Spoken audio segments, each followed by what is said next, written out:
కర్నూలు జిల్లా కోడుమూరులోని గొల్ల వీధిలో అగ్ని ప్రమాదం సంభవించింది. వీధిలో ఉన్న కట్టల్లో ఒక్కసారిగా మంటలు చెలరేగడంతో దట్టమైన పొగ వ్యాపించింది. మంటలను గమనించిన కాలనీవాసులు వెంటనే అప్రమత్తమై నీటితో మంటలను అదుపు చేయడంతో ప్రమాదం తప్పింది. సమీపంలో ఇళ్లు ఉండటంతో స్థానికులు ఆందోళనకు గురయ్యారు.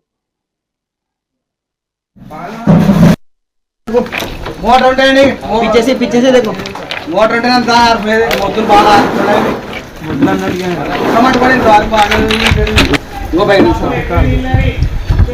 అట దండి పోసరేగా ఆడుకోకుండా కై ముల్లవై మొద్దులు అన్ని పోయి మోటార్ వస్తే నీళ్ళు దండి కూడా ఇడే మోటార్ కరెంట్ లేదు కరెంట్ పోయిందా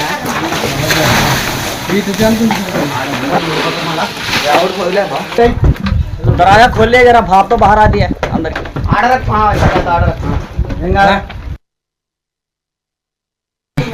बुझा दो क्या मैं